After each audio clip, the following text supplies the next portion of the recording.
Hey Exploretographers, it's Mary and Warren. Today we're chatting about photo etiquette. Yeah, so being in the industry for so long, we have seen so many examples of what not to do. So we're hoping that our knowledge can maybe help you guys out. Yes, I think we've seen just about everything could go wrong.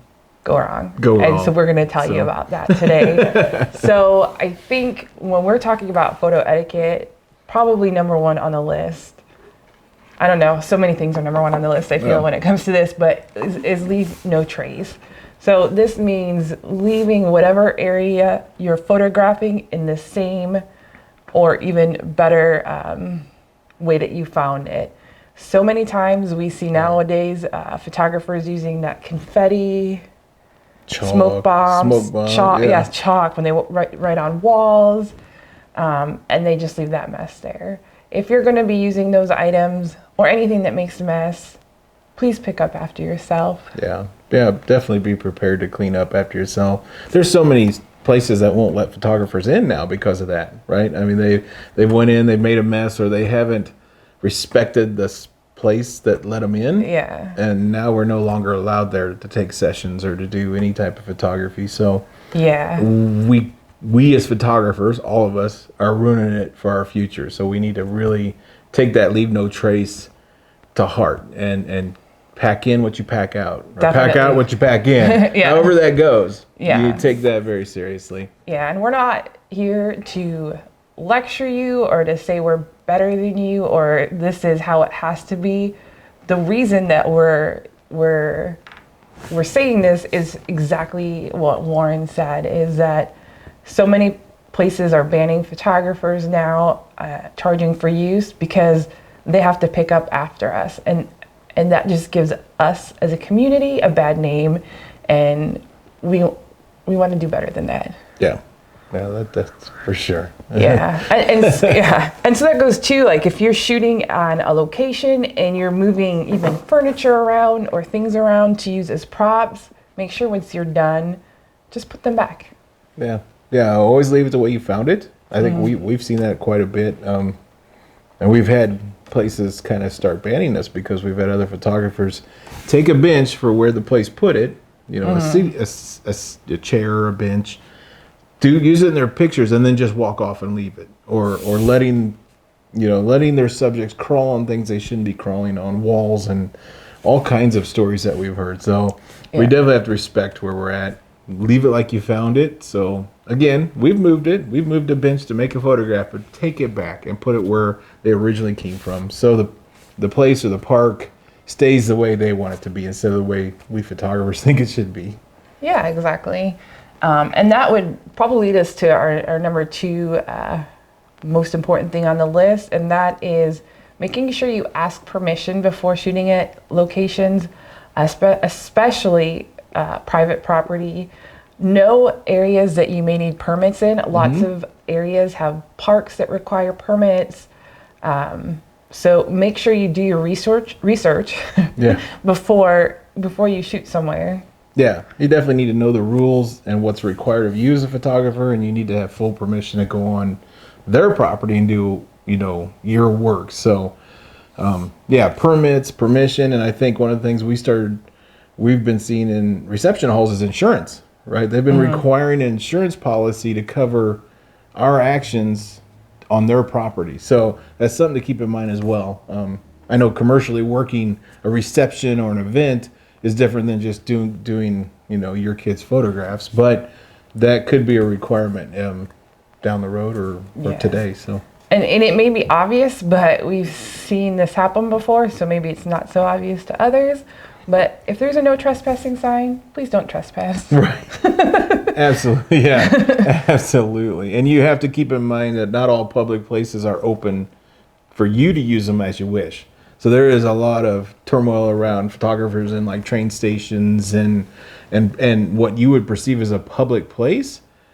But now they're banning those, not only for what we've done, but for terrorism and all that safety reasons. That just keep that in mind. We've been, even on the street, I think we've been asked not to photograph certain buildings. Like in Chicago, I think we've been asked And when we're sitting on a public sidewalk, not to photograph into their courtyard, because that is just one of their policies, and you have to respect that. I mean, right. Nor would you want them to come take your camera. Like, they respect, if they can respect me enough to just ask me to move along, I can respect them enough to understand their rules and move along, right? Right. And another instance of that, we were in Chicago and we were on the subway platform, and we were setting up our tripods to try to catch a moving subway, or L. It was the L in Chicago, and the Department of Transportation, whoever is in charge of managing the public transportation there, said there is absolutely no tripods. No tripods. We could photograph anything we want, but we couldn't put our tripods out, which would in a crowd would create a tripping hazard. I can understand. Right. I mean, we had to use a garbage can lid, to prop our camera and get the shot, but or they think we could be scoping something. They could think it's safety. I don't know. But so just be aware of where you're photographing. Don't trespass. Know the rules. And if somebody asks you to stop, please stop. It makes no sense to argue. Just move on. Find something else to photograph. Exactly. I guarantee it's mostly going to be just for you, and you just got to let it go. Unless you're on a commercial assignment, but you should be working directly with those people. But otherwise, it's just a personal project, and it's not worth the turmoil and the jail time or whatever might become of that. So right. Another thing that we've experienced as photographers photographing in public places is running into other photographers who think that they somehow have priority or own that public space. They'll ask you to move even if you were there first, or they'll stand in front of you while you're trying to get a shot. Just the other day when we were shooting out in the desert. We were shooting a rainbow, and we're just traveling down a little stretch of highway. We pulled over side of the road, set up our tripods, started taking images of this rainbow and this gorgeous light before it disappeared. And next thing we know, this other photographer pulled up right alongside our car. Did they block it in? I don't remember, but they pulled up right by our car. And we're like, oh, that's interesting. They must want to see what we're looking at. She literally ran right in front of us, stopped right in front of us, set up her tripod, and started shooting. Like, she didn't see us there. But she almost ran over us. No. I mean, she could have almost clipped us running by us. So you couldn't have missed us. So no. Oh, this is a great shot. Is it okay if I share this location with you? Or, I'm going to get out of your shot. It was none of that. It was like, this is my image. I'm going to run in front of them, and I'm going to stake my claim, and I'm going to get this shot. And I think we were both dumbfounded. We didn't really, we're not going to start conflict. You know what? If that was so important to you, have your shot. We just moved on down the road. But we got the shot, and we knew that. But the nerve. I mean, just like, really? You can't work with us? I mean, we feel we're very approachable. I mean, we're out there having a good time and taking pictures. And as photographers, don't you want to sit and talk to other photographers? I think that's almost as important as the shot. Like, it's a community, not a I'm better than you are. And that floored us. Right. Honestly, the more that you get along with other photographers, the bigger your network grows. If you need an associate photographer, somebody to help you, back up for you, or to just mentor with or build a friendship off of, the way to do that is by collaborating and working together. It doesn't help to stake a claim, and if it's your property, understandable, but public property is public property. As a photographer, you don't own that. Your clients don't own that. So be mindful, work together, take turns, and just be kind. Yeah. Like I said, I hope the photographer made $1 million off that shot, because I wouldn't want to be friends with him. It's not the kind of person I would want to hang around. So I don't know who it was. I don't know if I ever cross paths with that person again, but that's not the kind of people I want to hang out with. That's not the kind of friends I want. And I hope the shot was worth it for him. So definitely. It really brings us to being mindful of other photographers. So whether you're in a busy park during peak portrait, fall season, and there's lots of photographers around, or you're shooting night photography or landscape photography somewhere, just be mindful of the other photographers. Don't get in their shots. take turns. If you both want the same location, try to take turns. Another thing that we hear a little bit about in the photography community as we do some workshops and we have community groups is with night photography. There's been a lot of debate over headlamps. I'm sure a lot of you who shoot night photography have grown accustomed to using the red light to help your eyes adjust to the night. Now other photographers are saying that red light really interrupts the image for other photographers because it's harder to edit out red light from images than white light. So if there's a bunch of photographers shooting, let's say the Milky Way, and there's one person with the red headlamp on and it lights up the foreground, it's really hard to remove that red light. We've seen some workshop leaders just say, oh, those people are interrupting our workshop. My suggestion would be to just kind of read the crowd. Look to see if you have a red light, you have a white light. Look to see what the other photographers are doing. If they're all using white, use your white light. I say be aware. Yeah, be aware of the other photographers. Read your crowd, and definitely be aware of what you're causing. I mean, I've seen some photographers turn the white light on and just leave it on. Like they're looking around and they're all over the scene. You have to understand where that light's going, right? It's on that foreground and it's in those images. It'd be another thing if they turn around and not project onto what everybody's photographing. And red. I personally feel red is less harsh. I'll just say it that way. When you have a red light, but then turn it off. You don't have to have it on the entire time, right? Or be mindful of where it's pointing. Like have it down on your, try not to have it on the... Block it down, get your settings, do what you need to do, then turn it off. And sit in the dark with the rest of us. Because any light in a very dark scene is annoying. It's disruptive. So we're not going to take the red side or the white side. We're just going to take the we're going to take the mindful side. And if you choose one light over the other, just try not to let it interrupt other people's images. And I'd say that goes along with light painting. I mean, we shoot a lot in our community out here. We shoot a lot with other photographers. And some photographers will want to light paint the cactus in the foreground. And some photographers are not wanting to light paint. So it's always good to communicate, not just do. Because in a group setting, communication is key. If, hey, I'd like to light paint. Has anybody else got camera open? Or do you mind? Or do you want to jump in on this? Or, kind of work together instead of just being an independent contractor, independent photographer out there with a group of other photographers. Because that's why you're out there, is to be with the group, right? We can all go out and take pictures by ourselves, and really it's a lonely place when you're sitting out in the desert, in the dark, shooting. You're like, okay, I got a picture. It wasn't that much fun. But when you're with a group and you're having good conversations and looking at each other's pictures and helping each other out, that's what it's really all about. So. And I know we talk about a lot what we do in landscape now with our photo group, but for you, any of you wedding event photographers out there, let's turn this a little bit here and talk about photography etiquette in those situations. Very true. I think for us, one of our biggest things was always trying to remain discreet.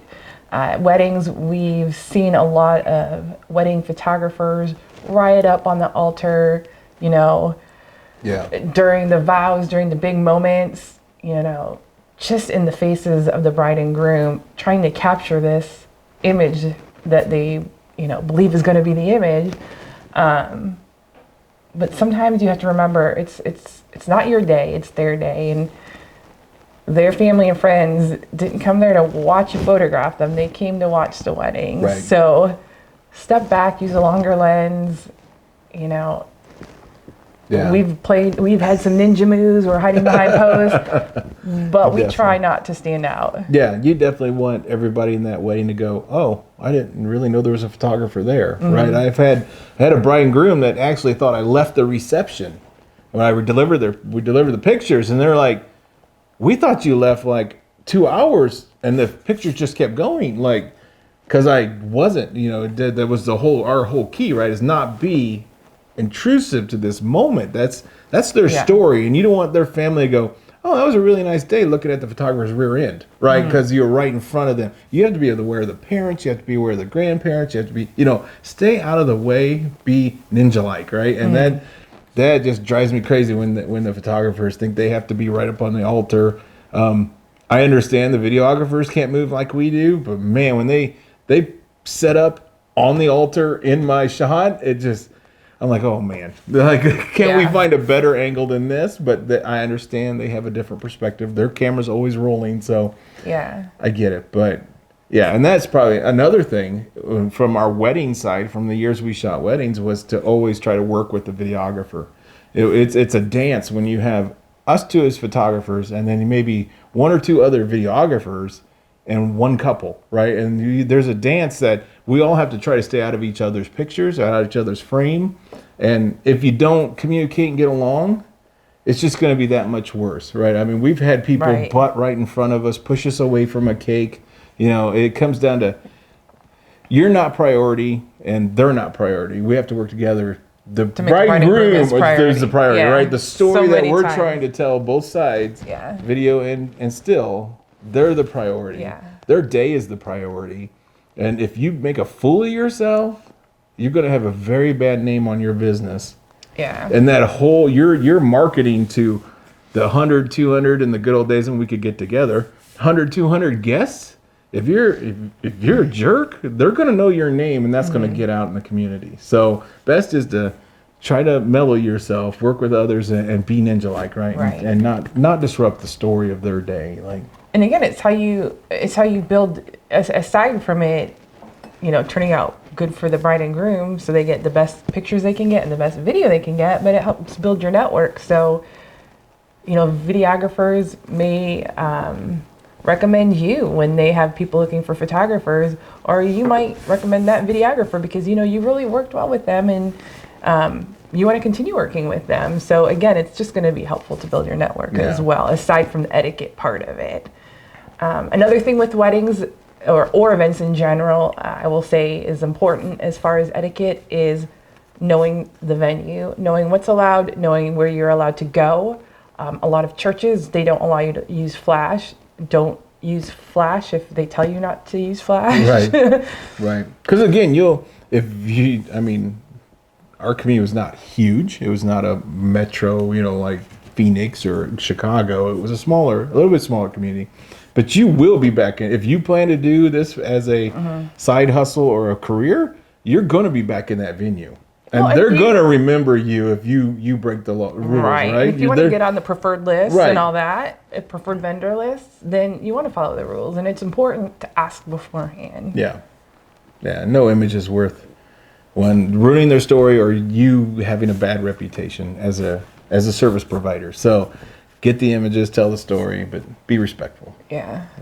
And I would also say, be ready, be prepared. I know it doesn't sound like etiquette, but we've heard stories of photographers who actually stopped a wedding to go to his car or her car. I don't remember if it was a man or woman, so I won't assume it was a man, but he went to his car to get another memory card because he ran out of memory card so in the middle of a wedding. Yeah, it was a limo driver that actually told us the story, but they were out in a timber wedding situation, and the limo driver actually said the photographer called a timeout during the wedding so he or she could run back and get the card. And we're like, you got to be kidding. Like, you've got to be prepared. I mean, not only as a event photographer, you've got to be, you know, military, like you got to be ready for anything. You have to have your spare batteries, your spare cards, even a spare camera. You never know what's going to happen, but to stand up and call a timeout, that's bad etiquette. That's bad etiquette. Just in case it's and that's not bad clear. Business, and that's bad being any type of event photographer. You're not making a name for yourself when you do something like that. Well, you're making a name. It's not a good one. And I think it just falls under being professional. Yeah. So if you're going to do this as a business commercially, if you're going to take money for it, even if you're not an established corporation or LLC, it's important to be professional for your clients, for yourself, for the industry. So being professional again is important. And I think we talked about the wedding photographers, up at the altar, in the faces of the brides, just in any environment, whether you're shooting in public, street photography, event photography, just don't be disruptive. Yeah, I think that was always my goal, is to be the least disruptive. Shooting weddings, even while the bride and groom were at the altar, I always made a rule that I would be far enough back that I'd be at the last person's row. So I'm not standing in front of somebody's view of the bride and groom, right? I have telephoto lenses. I can reach out there and get the images I need. There's only so many images of them standing there holding their hand. The family and the guests come first or second. The bride and groom and their immediate family come first. The guest comes second, and you as any good service provider, you come last, right? You there to do a job, but you come last. So, like Mary said, don't be disruptive.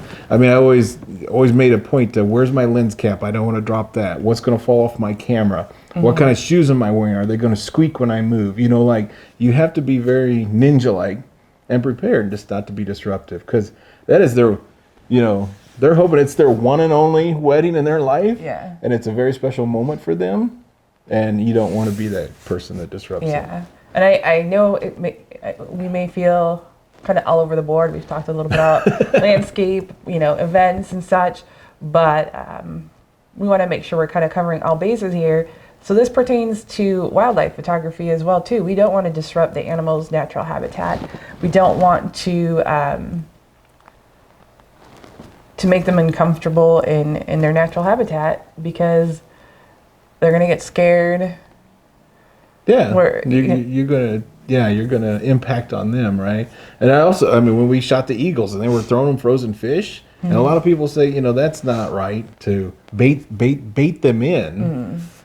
And it wasn't part of our group that was throwing the fish, but and it's not like we could stop it, but. Yeah, there's very controversial what's right and what's wrong, but you just definitely don't. You're encroaching into their space. Same way you don't want a snake in your house, right? Exactly. You don't want them in your space. They don't want you in their space. You're there as an observer, not a. Yeah, we don't want to hurt or disrupt that animal just to get a picture. You can get a longer lens, move to a different angle, but just be mindful.